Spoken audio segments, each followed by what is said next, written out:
तो हेलो मेरे प्यारे बच्चों, क्या हाल चाल आप सभी के? बढ़िया है ना?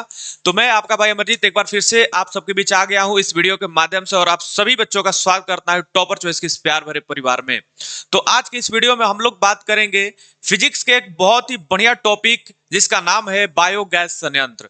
और इस टॉपिक से आपके बोर्ड एग्जाम में दीर्घ उत्तरीय प्रश्न पूछता है जो कि 6 मार्क्स का होता है बिहार बोर्ड के लिए। और बाकी के सारे जो बोर्ड हैं जैसे सीबीएसई हो गया, अलग अलग स्टेट के अलग अलग जो बोर्ड हो गए, उन सब में भी ये जो क्वेश्चन है पूछ देता है दीर्घ उत्तरीय में। ठीक है बाबू, लेकिन बिहार बोर्ड में खास करके क्वेश्चन बार बार पूछा जाता है और 6 मार्क्स का क्वेश्चन पूछा जाता है। और ये जो टॉपिक है फिजिक्स से रहने वाला है। तो आज हम लोग इस टॉपिक को कवर करेंगे, जैसे कि इस सवाल को कैसे पूछा जाता है। तो पूछ देगा कि बायोगैस संयंत्र को बनावट और संरचना का वर्णन करें। ठीक है, बायोगैस संयंत्र की बनावट तथा संरचना का वर्णन करें।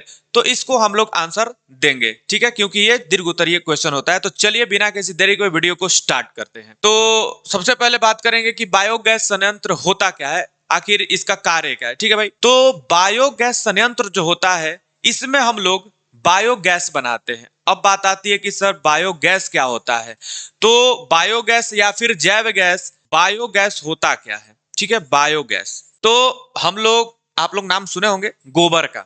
ठीक है, तो गोबर को सड़ने गलने से अगर उसको हम लोग बिना ऑक्सीजन की और बिना ऑक्सीजन के मात्रा में रखें, ठीक है, यानी कहने का मतलब है कि इस जगह पर रखें जहां ऑक्सीजन ना पहुंचे गोबर को, तो उसमें से गैस निकलेगा। जब वो अपघटित हो जाएगा बाबू तो एक गैस निकलेगा। ठीक है, और उस गैस का नाम होता है मीथेन। मीथेन भी निकलता है, कार्बन डाइऑक्साइड भी निकलता है, बहुत सारे प्रकार के गैसेस निकलती हैं। ठीक है बाबू, जिन्हें हम लोग बायोगैस कहते हैं। क्यों कहते हैं? क्योंकि ये गोबर से निकला हुआ है। बायो मतलब क्या होता है? जैव। इसे हम लोग जैव गैस भी बोलते हैं क्योंकि ये जीव के मल अपशिष्ट पदार्थों से निकला है।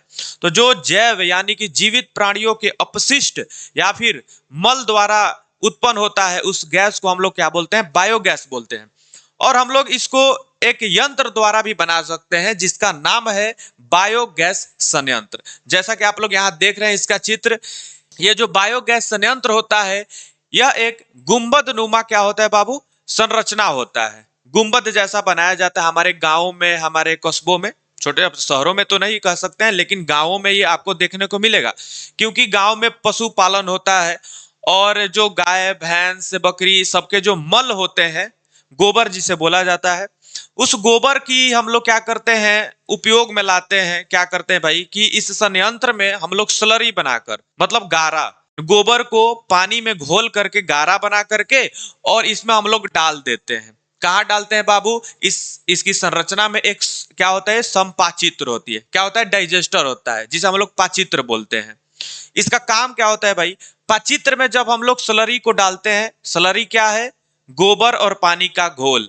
गोबर और पानी का घोल को हम लोग यहां से डालते हैं। ठीक है बाबू, यहां से डालेंगे और ये क्या है? पाचित्र है। इस पाचित्र में क्या रहेगा? स्टोर रहेगा।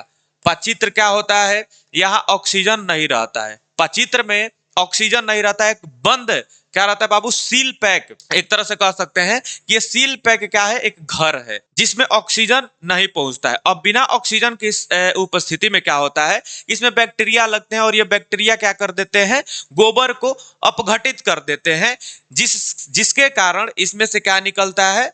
मीथेन गैस निकलती है, कार्बन डाइऑक्साइड गैस निकलती है। इस तरह के 2-3 गैसेस निकलती हैं। ठीक है बाबू, तो और इन गैसों को हम लोग बायोगैस बोलते हैं। देखो यहाँ पर एक गैस चेंबर लगा होता है, गैस की टंकी लगी होती है, यहाँ से हम लोग गैस की निकासी कर लेते हैं। और जो यहाँ पर गोबर बच जाता है, जो सड़ा गला अपशिष्ट पदार्थ है वो बच जाता है ना, मान लो गैस निकल गया और जो यहाँ पर गोबर बच गया उसको फिर से यहाँ से निकाल करके उर्वरक का काम कर देते हैं हम लोग। खेतों में छींट देंगे, खाद का काम करेगा, तो इसे जैव खाद बोलते हैं। ठीक है, अब हम लोग बहुत सारे प्रकार का खाद का यूज कर रहे हैं, जैसे यूरिया हो गया, डाई हो गया, तो ये सब केमिकल है जिससे हमारे मिट्टी की उर्वरकता खत्म होती है। लेकिन इस खाद के प्रयोग से मिट्टी की उर्वरकता भी खत्म नहीं होती है। तो हम लोग को चाहिए कि हम लोग इसी खाद का प्रयोग करें भाई। गांव में चल रहा है तो अब देखो गांव वाले भी क्या हो गए हैं ना, थोड़ा रईस हो गए, थोड़ा सा विकसित हो गए हैं ना, तो वो भी डायरेक्ट सारे लोग खाद ही छींट रहे हैं। लेकिन इसका प्रयोग करो और यहाँ से जो मीथेन गैस निकलता है वो क्या है? एक सब लोग जानते होंगे वो कार्बनिक रसायन है, हाइड्रोकार्बन है, और वो एक संतृप्त हाइड्रोकार्बन है। उसमें बिल्कुल भी प्रदूषण नहीं होता है उसको जलाने से। उसको जलाएंगे तो 0% यानी ना के बराबर प्रदूषण होगा। और आपका लौ भी एकदम बढ़िया वाला देगा, उसमें भी हीट भी बहुत बढ़िया वाला देगा क्योंकि उसमें ऊर्जा बहुत होती है। तो इस तरह के हम लोग गैसेस का प्रयोग करेंगे जलावन के लिए भी, तो क्या होगा, फायदेमंद रहेगा हमारे पारिस्थितिकी तंत्र के लिए, हमारे पर्यावरण के लिए।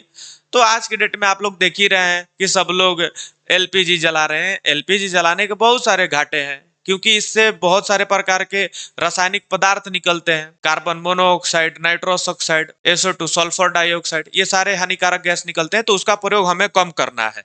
जहां तक हो सके हम लोग को इस चीज का प्रयोग करना है कि बायोगैस गोबर को सड़ा गला के हम लोग मीथेन निकाल लें, यहां से कार्बन डाइऑक्साइड भी निकलती है। ठीक है, अब चलिए, ये तो हो गया इसका कार्य कि इसका कार्य क्या है। ये गुंबद नुमा क्या है बाबू, एक संरचना है जिसके अंदर एक पाचित्र बना होता है। पाचित्र में एक बंद चेंबर होता है जहां ऑक्सीजन नहीं रहता है। बिना ऑक्सीजन के उपस्थिति में क्या होगा, ये सड़ गल कर मीथेन गैस देगा, कार्बन डाइऑक्साइड गैस देगा। समझ में आ रहा है, क्लियर है यहां तक?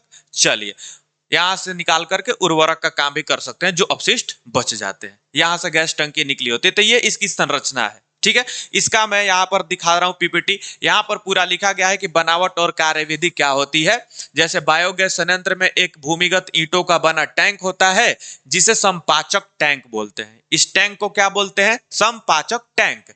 इस टैंक में गोबर और पानी का घोल भर दिया जाता है जिसे स्लरी कहते हैं, गारा कहते हैं भाई।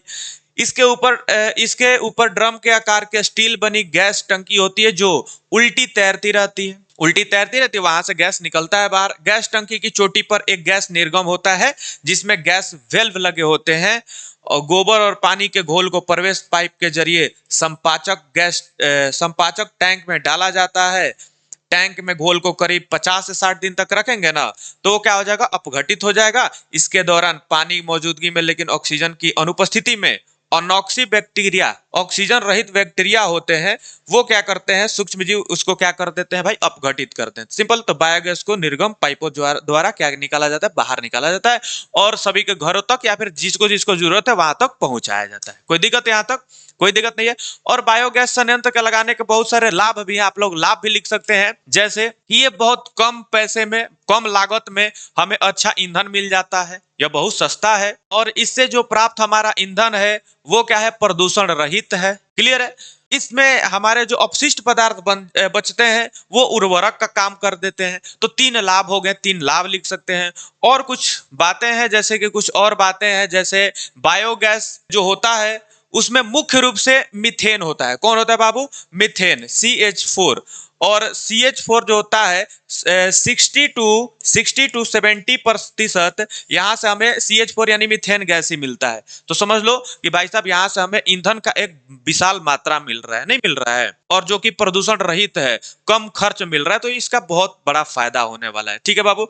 और अन्य गैसेस में मान लो 5-6% होती होंगी, 5-6% होती हैं। तो सारी गैसेस मुक्त कर दो। जो हमें जरूरत है, हमें किसकी जरूरत है, मीथेन गैस की, तो उसको स्टोर करके सभी के घरों में पाइपलाइन के द्वारा पहुंचा दिया जाएगा।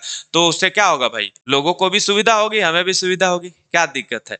तो इसका उपयोग हम लोग इसी तरह से करते हैं। तो अगर 6 नंबर में एक क्वेश्चन आ जाए तो आई होप आप सबको लिख लेना होगा। अगर नहीं लिखोगे भाई तो फिर याद रखना बहुत मार खाने वाले हो आप लोग। ठीक है?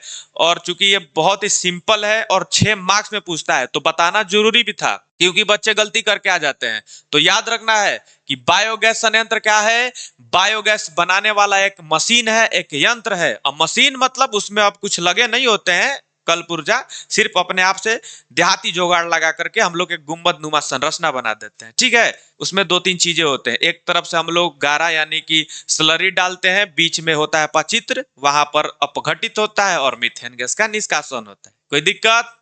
तो चलिए लिख लेना होगा, आएगा एग्जाम में। तो अगर ये कंसेप्ट क्लियर है तो एक बार वीडियो को लाइक कर देंगे और वीडियो को शेयर कर देंगे। अब खड़े क्यों हो, जाओ जाओ जाओ, पढ़ाई करो, पढ़ाई करो। Bye bye, tata, take care.